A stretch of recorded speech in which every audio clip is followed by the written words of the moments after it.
When you spend enough time in the backcountry, you learn that most of the problems people run into out there come from small mistakes stacking up. Bad weather forecast ignored, wrong gear, no backup light, a map they barely know how to read. I'm not reckless about that kind of thing. I studied environmental science in college, and most of my free time ends up outside anyway. Backpacking is how I reset when everything else gets loud. The planning is part of the routine for me, checking weather patterns, marking water sources, packing redundancy where it matters. It doesn't make you invincible, but it removes a lot of unnecessary risk. That's why the fire tower seemed like a good idea at the time. This happened in July of 2022, outside Elk City in Idaho.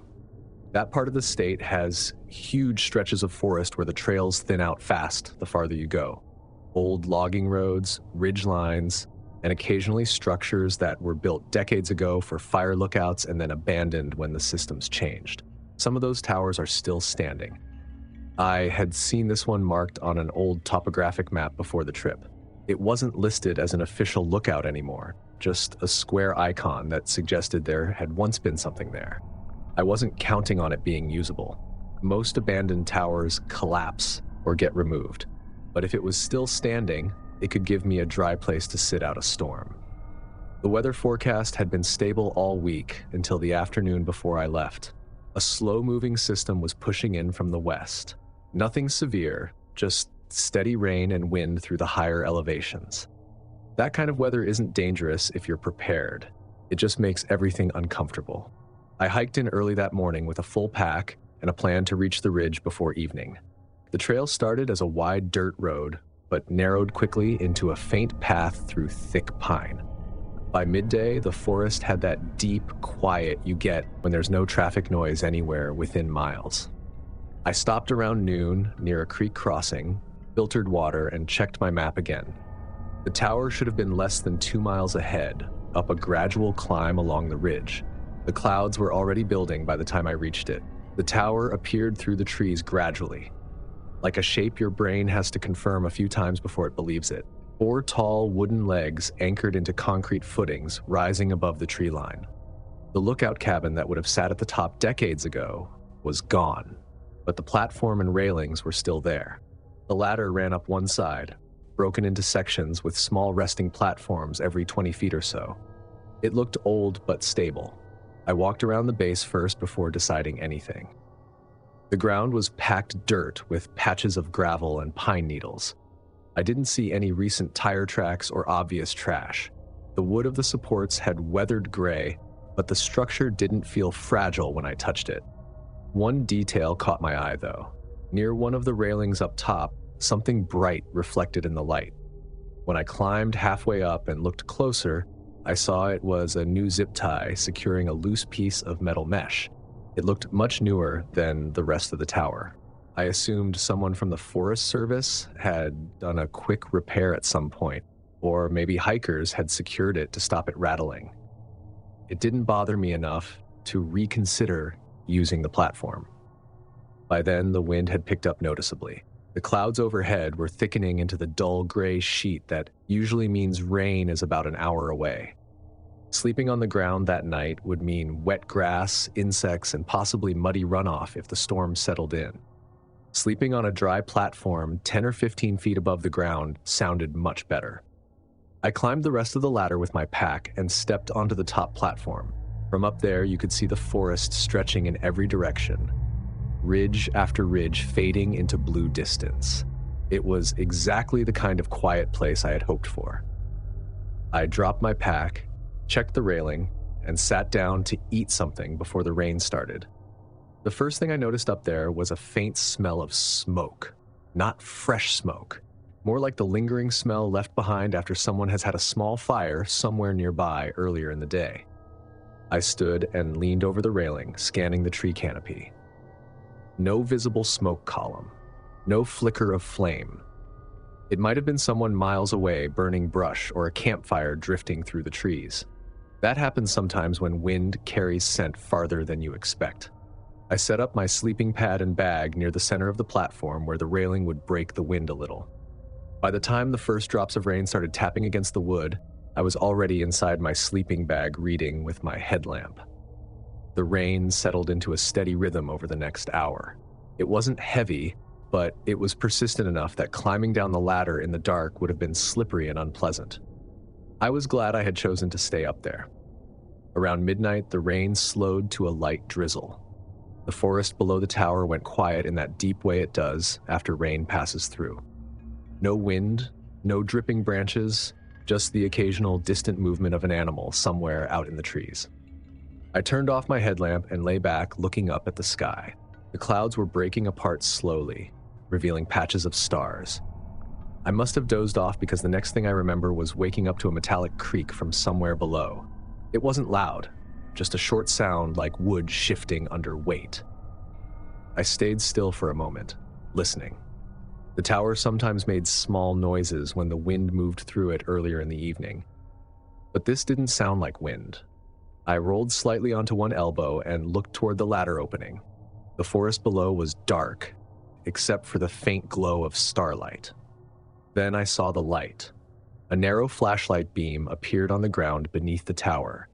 It moved slowly across the dirt, sweeping along the base of one of the support legs. My first reaction wasn't fear. It was relief. Another hiker must have come across the tower and decided to check it out. That happens sometimes with structures like this. People are curious. I leaned slightly toward the railing and said quietly, "Hello?" The flashlight stopped moving. For a moment, it stayed pointed at the ground. Then it moved again. But instead of angling upward toward the sound of my voice, it continued moving in a slow circle around the base of the tower. The beam traced along the supports, the ladder, the ground, then disappeared behind one of the legs before reappearing on the other side. No voice answered. I waited for someone to say something. Nothing. The beam completed the circle and started another. Same pace, same path. I told myself the person probably hadn't heard me. Maybe the rain had muffled my voice, or maybe they were focused on navigating in the dark. I spoke again, louder this time. "Hey, there's someone up here." The beam stopped again for a few seconds, then it resumed moving. Still no voice. That was the moment the situation began to feel slightly off. Most people, if they realize someone is above them in a tower, will look up or say something back. This person did neither. The beam continued circling. Once, twice, 3 times. Each loop took maybe a minute. After the 4th loop, I noticed something else. The light never pointed upward. It stayed at ground level the entire time, sweeping the base of the tower like someone inspecting it, checking the supports, the ladder, the area around the base. I pulled my sleeping bag tighter around my shoulders and stayed still. A small part of my brain began working through explanations. Maybe it was someone from the Forest Service checking the structure. Maybe it was another hiker who didn't want to startle me by shining a light in my face. But even those explanations didn't quite fit the behavior. If someone was inspecting the tower, why do it silently in the middle of the night? The circling continued for what felt like a long time. I tried checking my watch at one point, but couldn't see it clearly without turning on my headlamp, and I didn't want to draw attention to myself. Eventually, the beam disappeared behind the tower and didn't return. The forest went dark again. I lay there listening for footsteps moving away. I didn't hear any. I must have drifted in and out of sleep after that, because the next clear moment I remember was the pale light of dawn spreading across the trees. The forest looked normal again. Quiet. Still. For several minutes I lay there, convincing myself that whatever had happened during the night was probably harmless. Another camper exploring the area, someone passing through. People behave strangely sometimes when they're alone in the woods. Eventually, I sat up and packed my sleeping bag. The ladder was directly across the platform from where I had slept. I walked toward it and looked down. At first, my brain didn't register what I was seeing. The ladder section that should have been closest to the ground was gone. The lowest metal segment had been removed from the structure. The ladder now ended about 8 feet above the dirt. I gripped the railing and leaned out farther. The missing section was lying on the ground several feet away from the base of the tower. It had been unbolted and set aside. My chest felt tight in a quiet, practical way. That ladder hadn't fallen off. Someone had taken it down. And the only time they could have done that was while I was sleeping above them.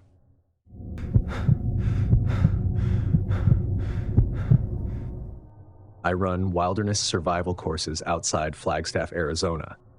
Most of the people who sign up for my classes are hikers or campers who want to feel more prepared when they head into remote areas. We teach practical things: navigation, fire building, water sourcing, shelter setups, and how to think through a problem instead of panicking when something unexpected happens.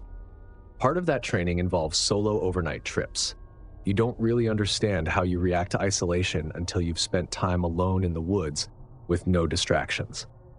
I do those trips myself regularly, so I can keep my skills sharp and test gear in real conditions. That's what I was doing in September of 2022. The weather in northern Arizona that time of year is ideal for it. Cool nights, dry air, and clear skies most of the time. The forests outside Flagstaff are dense enough to feel remote, but familiar enough that you can move through them comfortably if you know the terrain. I picked a spot I had used before. It was about 4 miles off a logging road, down a narrow trail that wound through ponderosa pines and patches of open ground. The area had a small clearing near a seasonal wash where I usually set up camp. I arrived in the late afternoon and went through my normal routine. First, I checked the ground for anthills and loose rocks. Then I set my pack near a fallen log and walked a quick perimeter to see if there were any signs of recent activity. Old footprints, trash, anything that suggested someone else had been through recently. I didn't see anything. The place looked exactly the way I remembered it. I built a small cooking fire using dry branches from around the clearing and boiled water for a simple meal. After that, I spent an hour going over notes for a course I was planning the following month. The sun dropped behind the trees earlier than expected, and the temperature cooled quickly once the light faded.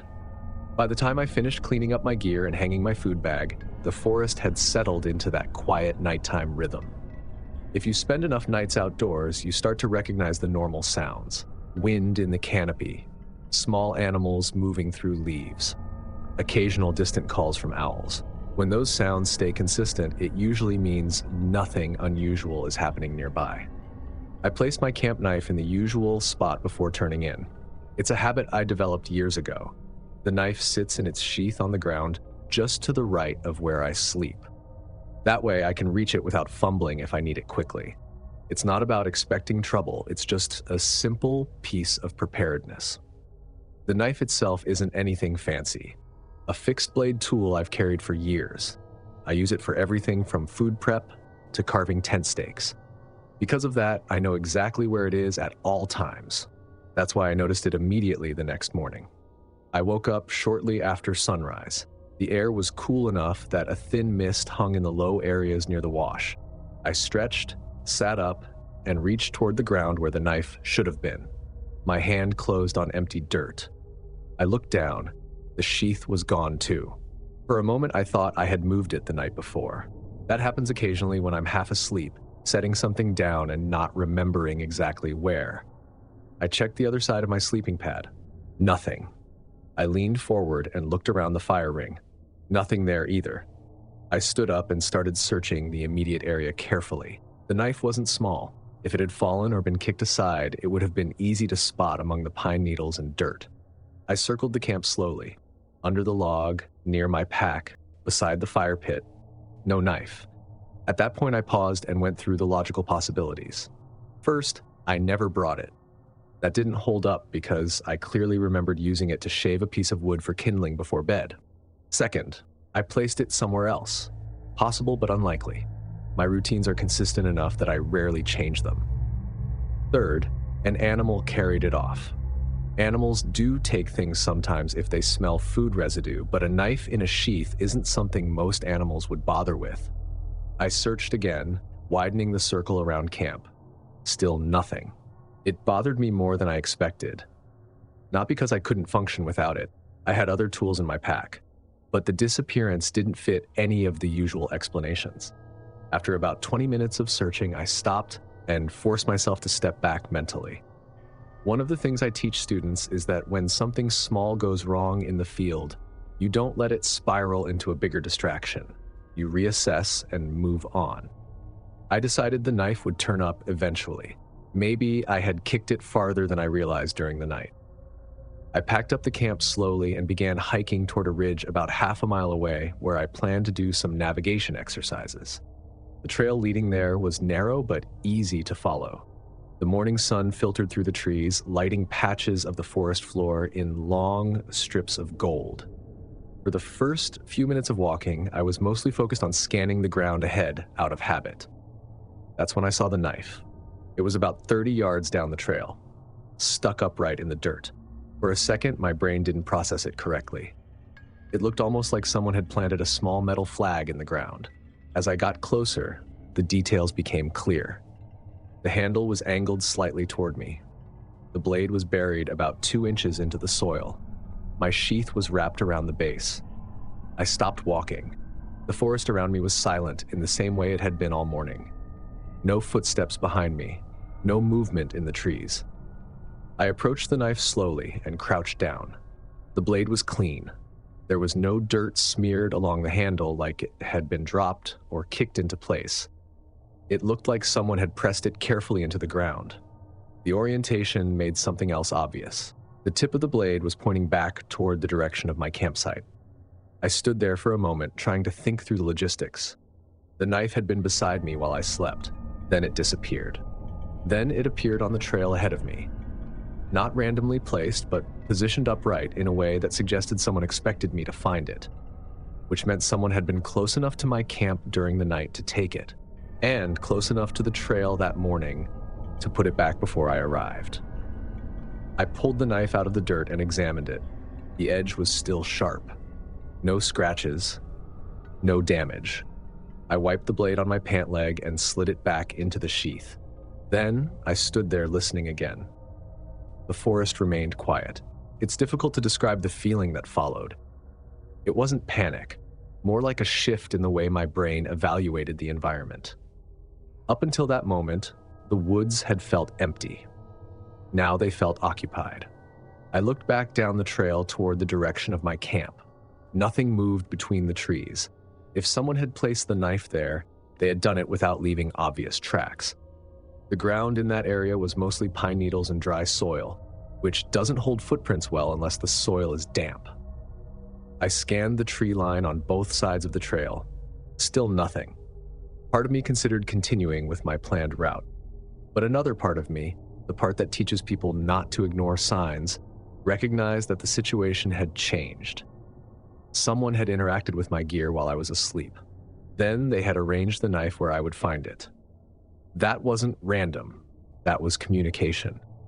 I slipped the knife back onto my belt instead of leaving it in my pack.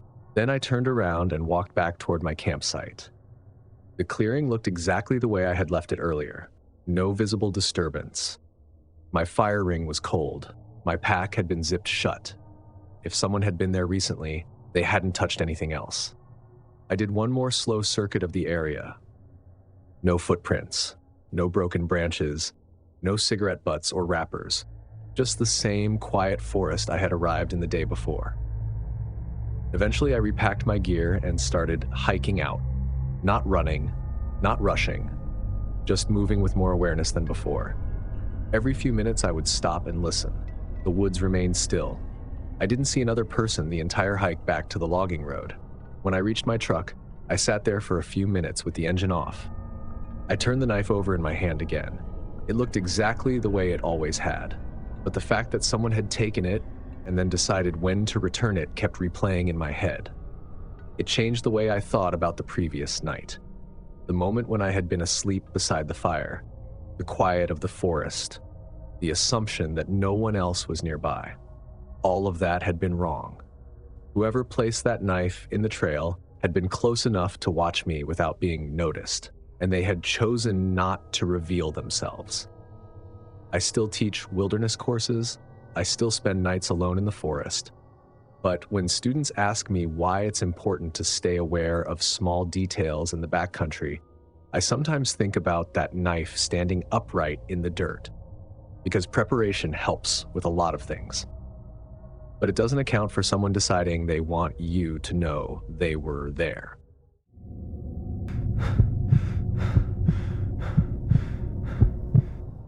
If anything, the longer you spend out there, the more you understand how quickly things can turn if you're careless.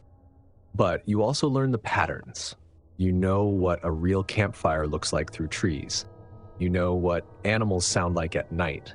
You know the difference between a branch snapping because of wind and something stepping on it. That familiarity is what made the whole thing so unsettling later. I grew up around the mountains near Hiawassee, Georgia. My dad hunted, my uncles hunted, and most of my weekends as a kid were spent somewhere in the woods with them. By the time I was in my 20s, I was comfortable moving around out there alone. In November of 2019, I took a short solo trip up into a section of national forest a few miles outside town. It was late in the season, right when the leaves had mostly fallen, but the winter cold hadn't fully set in yet. That time of year, the woods feel more open because you can see farther through the trees. My plan was simple: drive up the gravel access road, hike a couple miles in, set up a small camp near a creek I'd used before, and spend the evening scouting for deer sign. I'd stay the night and head back the next day. Nothing about the trip felt unusual when I started. The drive-in was quiet. The road twisted through the hills with long stretches where you couldn't see another vehicle for miles. By the time I parked and started hiking, the afternoon light was already starting to soften through the branches. The trail I followed wasn't an official one, more like a worn path people had used over the years. It ran along a ridge for a while before dropping toward a narrow valley where the creek cut through. I reached the clearing near the water around 4 in the afternoon. It was the same place I'd used before, flat ground between 2 large trees, close enough to the creek for water, but high enough that flooding wouldn't be a problem if rain moved in overnight. I dropped my pack and started setting up. My setup was simple: small tent, cooking kit, headlamp, the usual gear. I collected some dry branches nearby and built a small fire ring with stones already scattered around the clearing.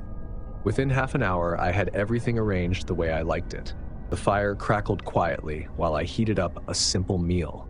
The smell of wood smoke drifted upward through the branches, and the last light of the afternoon settled across the clearing. It was the kind of calm evening that makes the woods feel almost peaceful. After I ate, I grabbed my jacket and decided to walk a little farther up the ridge before it got too dark, just scouting. I followed the slope upward, moving slowly so I wouldn't make too much noise. Leaves covered most of the ground, but they were dry enough that careful steps kept the sound down.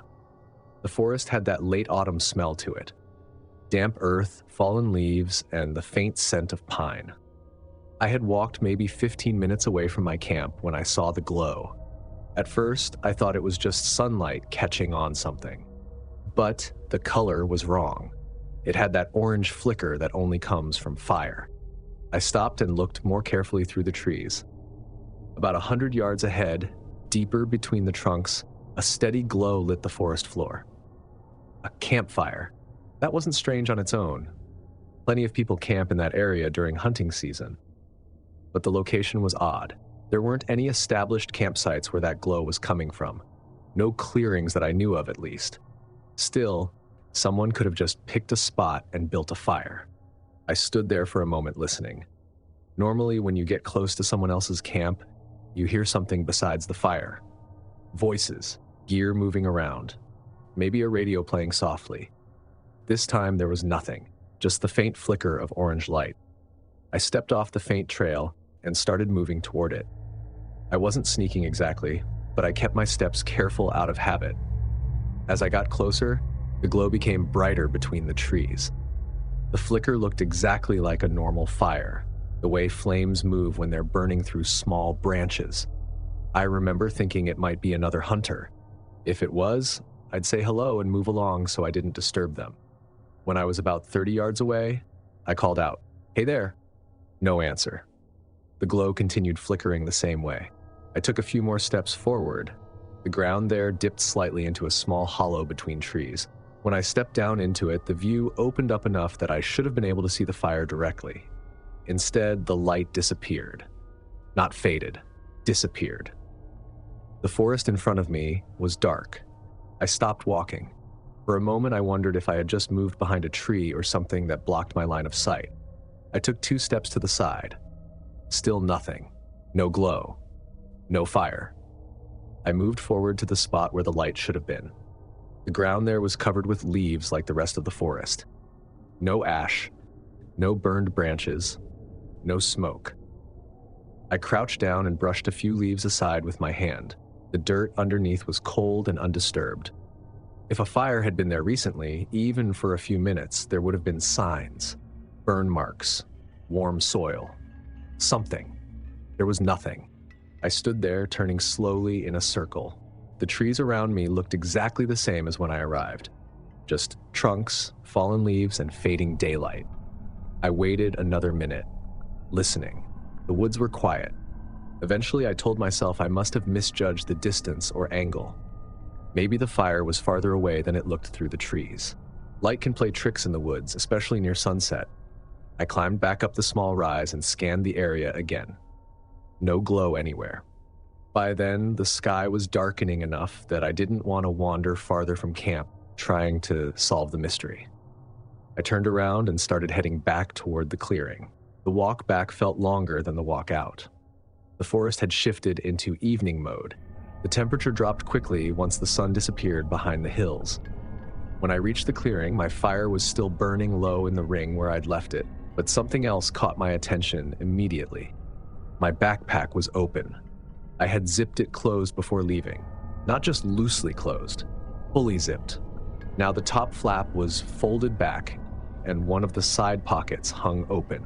I walked toward it slowly.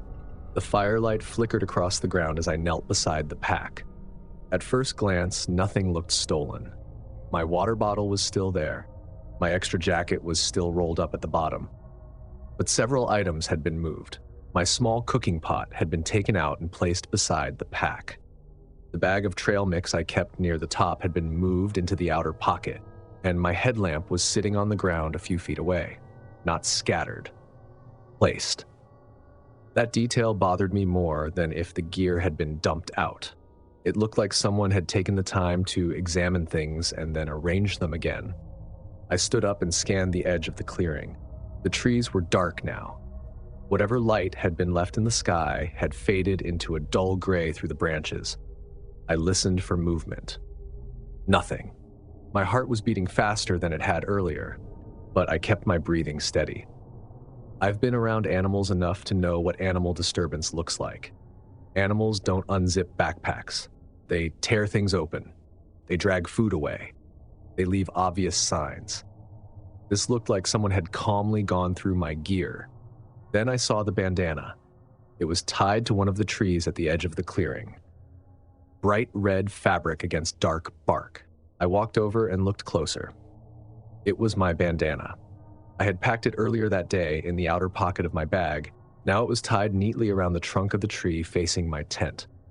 The knot was simple and tight, like someone had taken care to secure it properly. The fabric hung at eye level, facing directly toward where my tent sat. I stood there for a long moment looking at it. The fire behind me crackled softly. The forest around the clearing stayed silent. I untied the bandana slowly and held it in my hand. It smelled like wood smoke from earlier in the evening. Nothing else. I walked back to the pack and started putting everything away again. Not rushing, but moving faster than before. The entire time I packed, I kept glancing toward the trees. The thought kept repeating in my head. Someone had been here while I was gone. Not passing through. Not stealing. Just watching long enough to know when I left. Then going through my gear and leaving something behind where I would definitely see it. The fire I had seen earlier came back into my mind. The glow between the trees, the way it vanished when I got close. At the time, it had seemed confusing. Now it felt like something else entirely. A distraction, something meant to pull me away from camp. I finished packing and shouldered the backpack.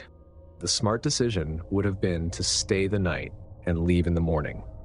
But standing in that clearing, looking at the tree where the bandana had been tied, I knew I wasn't staying there. I kicked dirt over the fire until the last embers disappeared. Then I switched on my headlamp and started hiking back toward the trail. The woods felt different in the dark. Every sound carried farther. Leaves shifting under my boots seemed louder than usual. I walked steadily without stopping until I reached the ridge path again. The whole time I kept expecting to hear footsteps somewhere behind me. But the forest stayed quiet all the way back to the truck. Even now, years later, I still think about that glow between the trees and the bandana tied neatly to the trunk facing my tent. Because whoever did that didn't need to take anything. They just wanted me to know they had been there.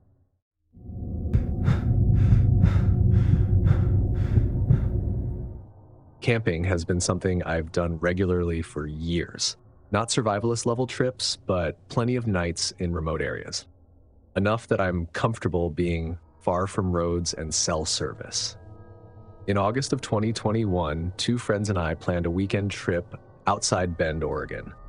Both of them had similar experience outdoors.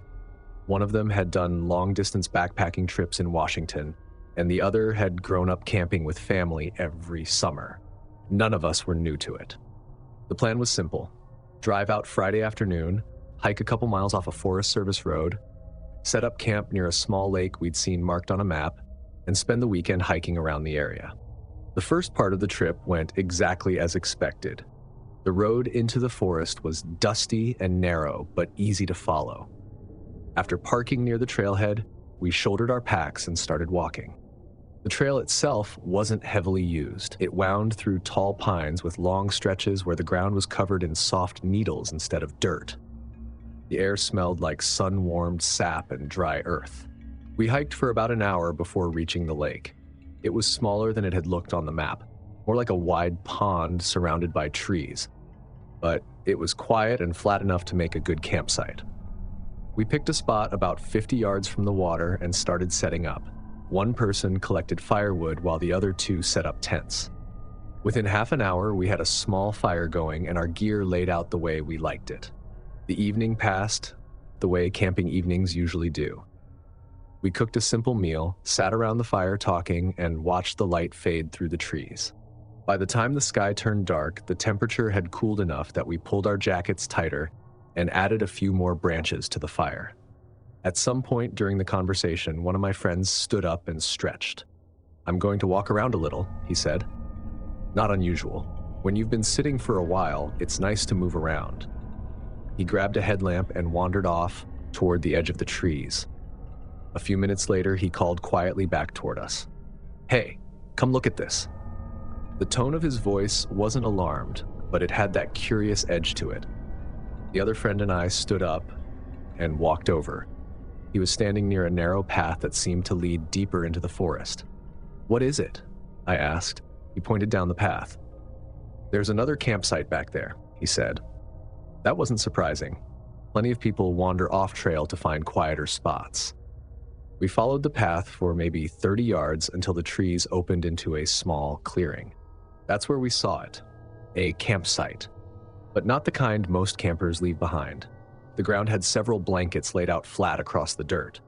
Not sleeping bags, actual blankets spread side by side like someone had arranged them deliberately.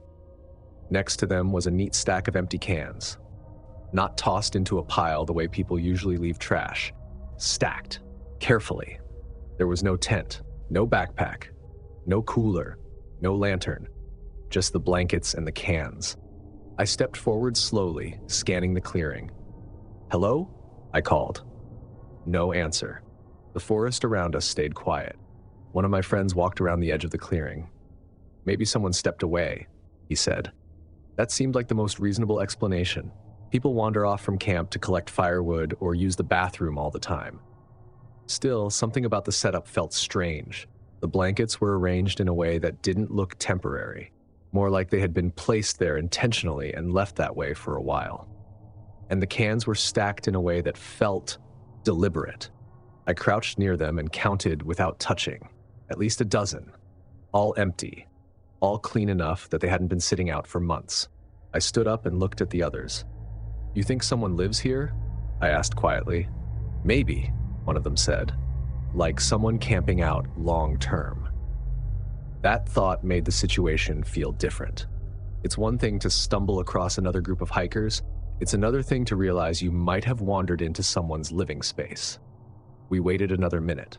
Still no movement. Still no voices. Eventually, one of my friends shrugged. "If someone's around, they'll come back," he said. "Let's head back to our site." None of us argued. We walked back along the path and returned to our fire. For a while, we kept talking like normal, but the mood had shifted slightly. The discovery of that other campsite sat in the back of our minds. Not frightening exactly, just strange. After another hour or so, we decided to turn in for the night. We put out the fire, zipped our food bags closed, and climbed into our tents. My tent faced the tree line opposite the lake. I remember lying there, listening to the quiet sounds of the forest settling down. Occasionally, a branch cracked somewhere in the distance. An owl called once or twice, the kind of normal nighttime noises you hear when camping. I must have fallen asleep for a while because the next thing I remember was waking up to a faint sound outside the tent. Footsteps. Soft ones. Moving through the pine needles. At first, I assumed it was one of my friends stepping out to use the bathroom. But the footsteps didn't move away from the tents. They moved around them. Slowly. A few seconds later, I heard the same soft steps pass along the other side of my tent. Not close enough to brush the fabric, but close enough that I could tell someone was walking a circle around our campsite. I stayed still inside my sleeping bag. My brain started running through possibilities. Maybe it was a deer. But deer move differently. Their steps are uneven, and usually accompanied by small rustling sounds from brushing against branches. These footsteps were measured, even, human. I reached quietly toward the side pocket of my sleeping bag and grabbed my headlamp. I didn't turn it on yet. The footsteps continued, one full loop around the tents.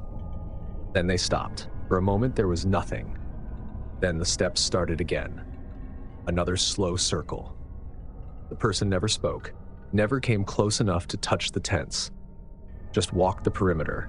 I could hear the faint crunch of needles under each step. My heart was beating faster now, but I kept breathing slowly. After the second loop, the steps stopped near the side of my tent. I could sense someone standing there, not moving, just standing. The silence stretched long enough that I wondered if they were listening for movement inside. None of us unzipped our tents. None of us spoke. Eventually, the footsteps moved away again. They circled once more, farther out this time. Then they faded into the forest. I lay there for several minutes waiting for them to return. They didn't. A few minutes later, I heard the zipper of one of the other tents open quietly. A whisper came from the darkness. "You awake?" It was one of my friends. "Yeah," I whispered back. "Did you hear that?" "Yes." The third friend answered from the other tent. "I heard it too." None of us needed to explain what we meant.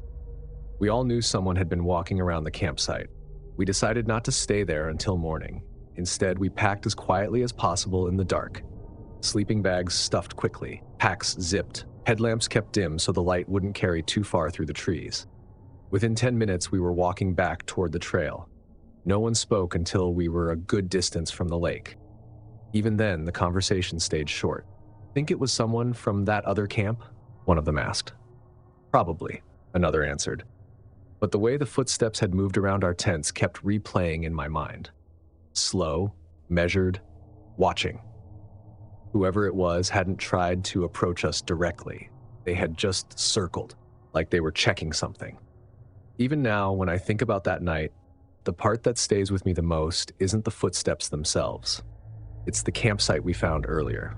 The blankets laid out, the cans stacked neatly, and the feeling that when we walked through that clearing, we had already stepped into someone else's territory without realizing it.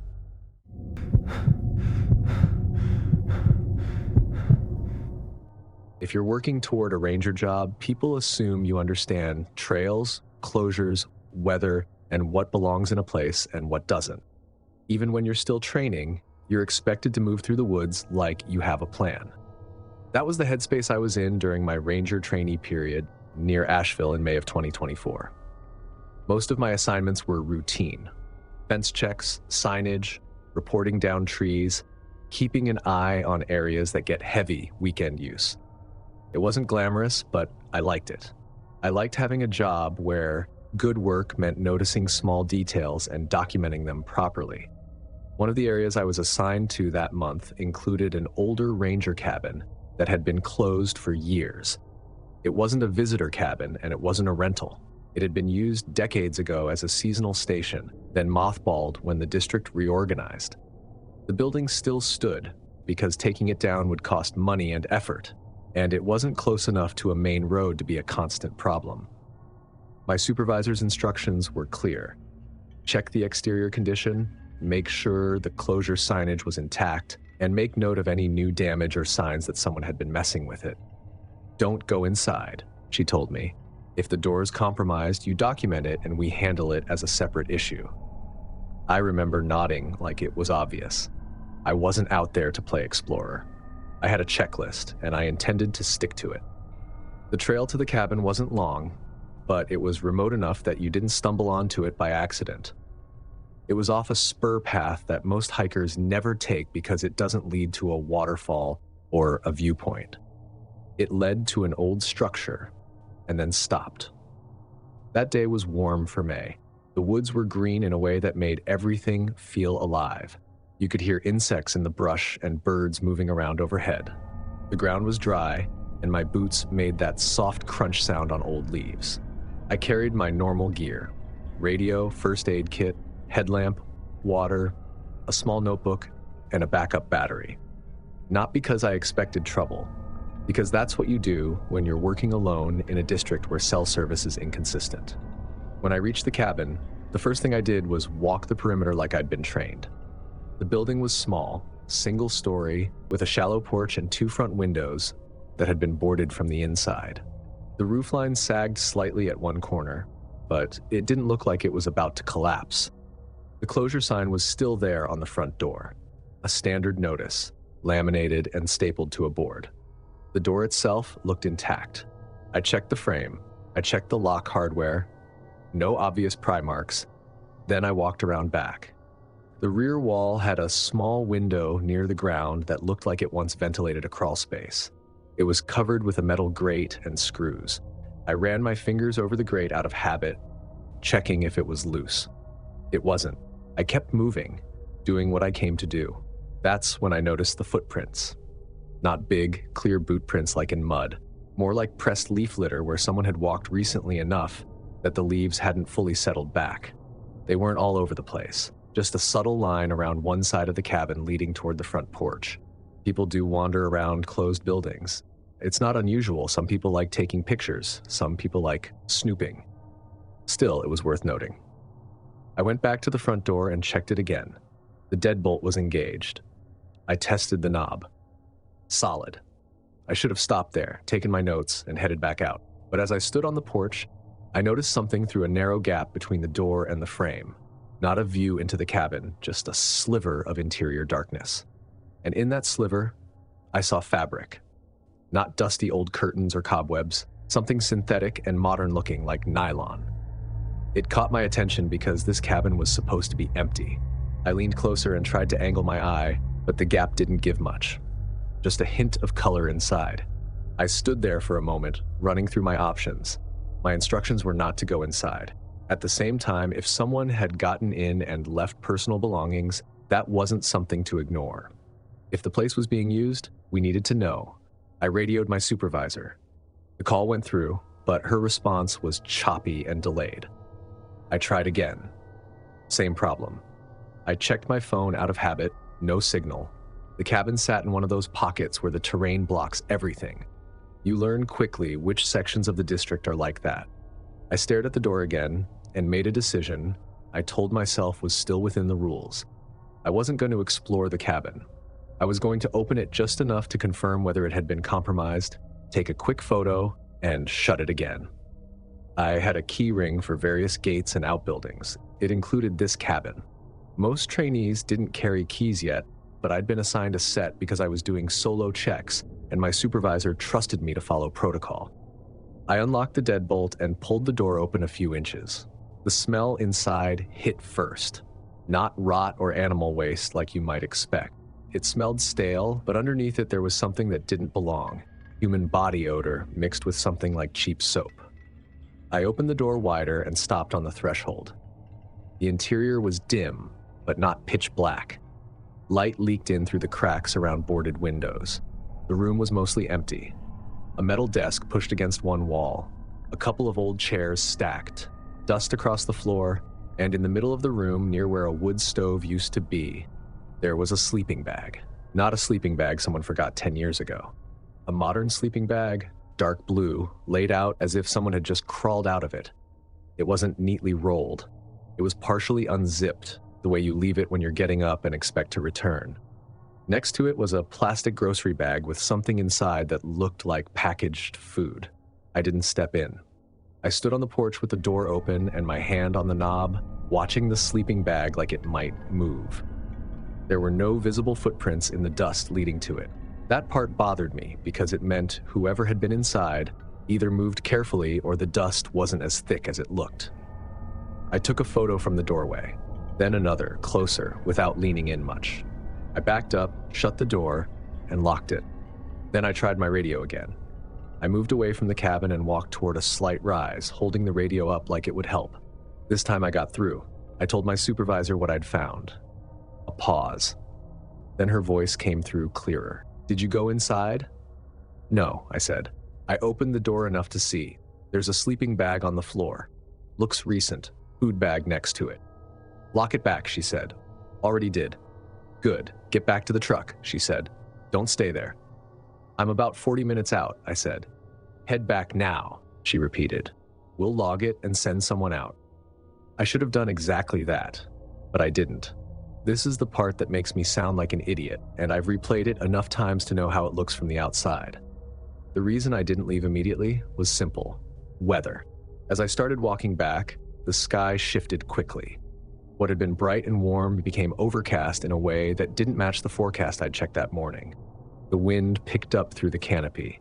You could smell rain before it arrived. I was still a long walk from my vehicle, and I didn't love the idea of being caught on the open trail in a sudden storm with potential lightning in this terrain. It wasn't a mountain ridge, but it was exposed in spots. I stopped under a thicker patch of trees and listened. Distant thunder. Faint, but there. I stood there weighing choices. I knew the cabin wasn't supposed to be used. I knew I'd just found evidence someone had been using it anyway. At the same time, the cabin was shelter. Solid walls and a roof. I told myself I could do one thing: wait out the worst of the weather on the porch, not inside, and then continue once the storm passed. I walked back toward the cabin, staying annoyed with myself the whole way, like irritation could substitute for good judgment. The first heavy drops started as I reached the porch. Within minutes, it turned into a steady downpour. I stood under the porch overhang, not inside the building, with my rain jacket zipped up and my radio tucked in close. The wind pushed rain sideways enough that I still got damp. I tried the radio again. It worked, but the channel was busy. Someone else was reporting a downed tree on another trail. I listened for a minute and then turned the volume down. The storm made everything louder and quieter at the same time. Rain hammered the roof. The forest noise flattened into one constant sound. I stayed on the porch longer than I meant to. At some point, the temperature dropped enough that I started shivering slightly in my wet sleeves. I looked at the door and then away again, trying not to make that decision. I told myself I wasn't going inside. Then I told myself I'd be inside only long enough to get dry and wait for the worst to pass. In my head, that still sounded like a reasonable choice. I unlocked the door and stepped in. I stayed close to the entrance, keeping the porch light from the open door behind me. I didn't walk deeper into the cabin. I didn't touch the sleeping bag, but I could see it clearly now. The fabric had a sheen to it that dust-covered gear doesn't have. There were small bits of pine needle stuck to it like it had been carried in recently. The grocery bag beside it had a torn top, like someone had been reaching in and out. I closed the door behind me and locked it. Not because I wanted to trap myself in there, but because I didn't want to be standing in a building with an unlocked door while the storm masked every sound outside. I stood there listening. The storm outside drowned everything. I checked my phone again.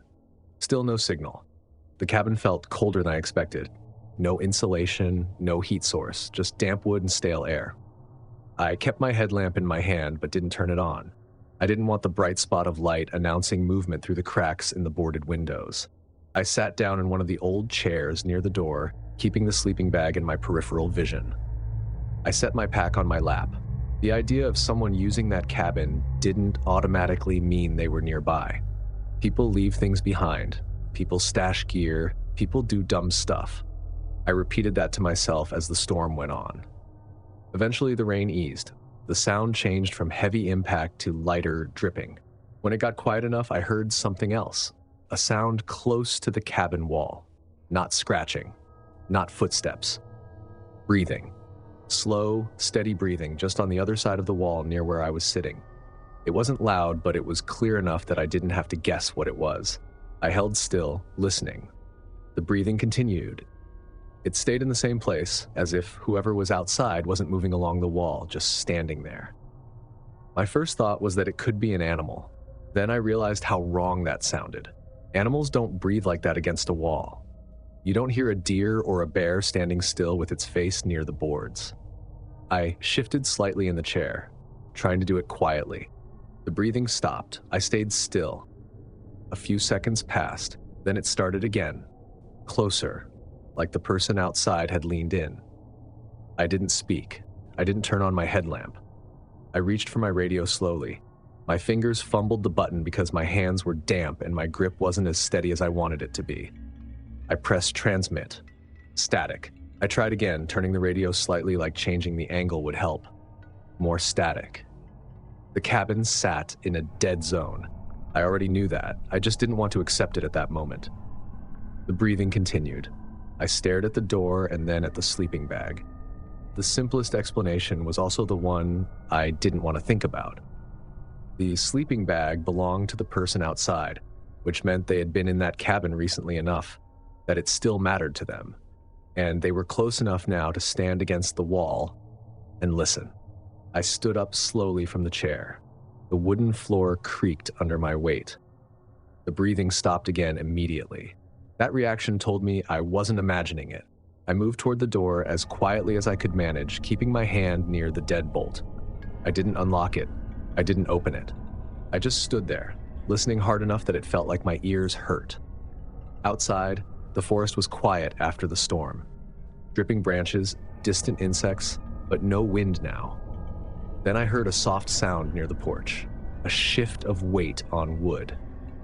The kind of sound a person makes when they step carefully. I held my breath without meaning to. Another soft step. Then nothing. I didn't know where the person was. The porch wrapped only a few feet around the front. If someone stood just to the side of the door, I wouldn't see them unless I opened it. I backed away from the door and moved toward the center of the room, still keeping my eyes on the sleeping bag. I wanted to get out of the cabin. That felt obvious, but getting out meant stepping onto the porch and then onto the trail, in a place where I'd already lost signal. I also couldn't ignore what my supervisor told me. Don't stay there. I pulled my headlamp from my hand, clicked it on briefly, and aimed it at the sleeping bag. The zipper pull was looped with a small piece of paracord. That's common. A lot of people do it so they can find the zipper with gloves on. But it looked too clean to have been sitting in an abandoned cabin for long. I turned the light off again quickly. I didn't want to advertise where I was. I waited until I was sure the person wasn't moving on the porch anymore. I listened for a full minute without hearing another step. Then I made myself move. I unlocked the deadbolt, opened the door just enough to slip through, and stepped out onto the porch. The air felt cooler after the storm. The forest smelled sharp and wet. I didn't look around slowly. I scanned quickly, left, right, down the steps. No one visible. I stepped off the porch and started walking back the way I came, fast but not sprinting.